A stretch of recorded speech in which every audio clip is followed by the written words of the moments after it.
Hey, good morning, guys. This is Stephen Howard. My dog Yucca and Rio sleeping behind me, I think. I'm having a little coffee this morning, enjoying my cup of Joe.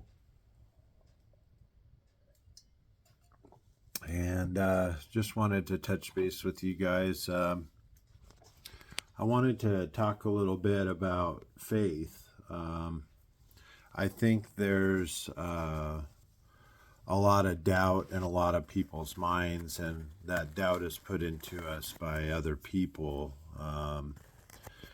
As a healer of people, places, and pets, I always get a couple inklings when I'm around intuition, when I'm around people that are a negative force or trying to put negativity into your life. So there's a couple things that happen. First of all, I feel like this anxiety, like something's building like a wave inside me. Then I actually see like the person's aura, like a flicker or like a change in their light. Like it's almost like when a cloud goes and covers the sun or something. It's like a dark shadow goes over the person, and you realize that they're being controlled by something else. That there's some other entity or powers that be, or something that's preventing them from helping you or going your direction. So when you feel that, realize it's real, and we're at spiritual war, and the people that they're using are in power. They're doctors and lawyers and judges and things like that, and they're judging you off of your past, or they're judging you off of things that you cannot change. They're trying to change the blame, especially if you're, dealing with things like I've been dealing with injury. Um, it's not my fault that I was injured. I was following an order, a command, and I was very good all the time at following, orders, whatever I was given to do, and as a result, I was injured. So, without getting too deep into it, I think on the spiritual side, what I'm dealing with is like a spiritual war. It's past life karma and stuff that generational curses. And when you start to overcome those things in yourself, and you start to grow as a person, and you're helping other people, and you're doing all these things, and people see it, you trigger their demons because they aren't doing the work, they aren't doing the different things for the other people, and they are not selfless. Their acts are not selfless. There's always some intention of what's in it for me. So I think the biggest thing that I'm dealing with right now is realizing that my guides and angels have my back.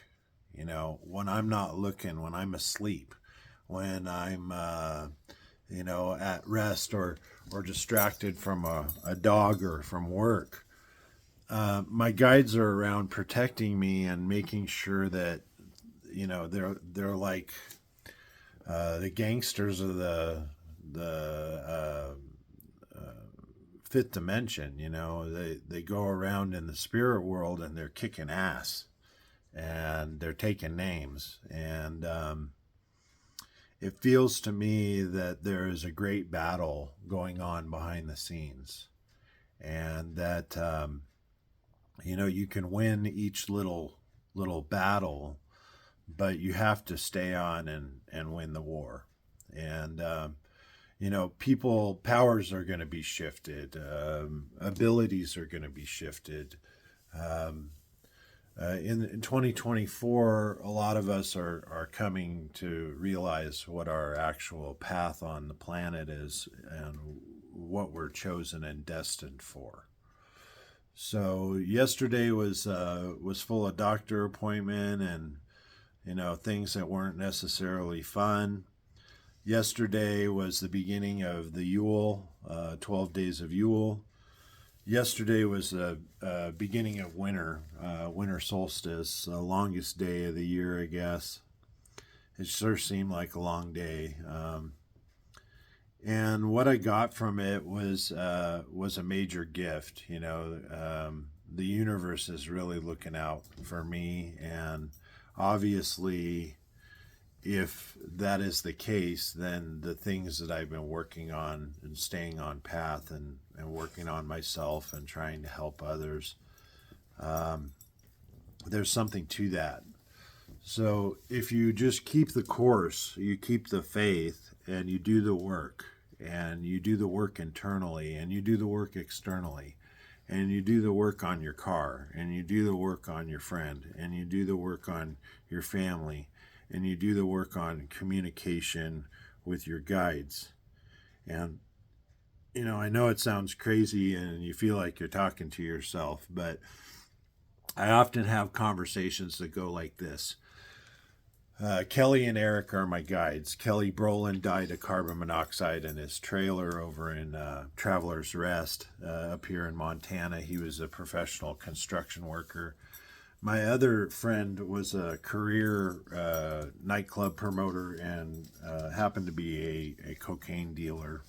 His name was Eric Nelson. And Eric was gunned down at about 8 o'clock in the morning on his way to a McDonald's in North Las Vegas by a Mexican mafia member. And I didn't know that had happened. And I tried to call Eric. I was trying to get him to come and move to Montana with me and be the random black guy. I gotta let my dog out. But the long and short of this story is both men died what I consider tragically, but they died with a lot of purpose. 2 weeks before Eric died, he was communicating with me. We were going out hiking after his busy weekend on the Vegas Strip, and he was exhausted, but he came out with me anyway. And I said, why don't you come to Montana? You can be the random black guy. I was joking with him, and 2 weeks later he was gone. And I went to work on Monday, and no Kelly. And I went to work on Tuesday, no Kelly. I called on Tuesday, and his daughter answered and said that he had passed on the previous Friday.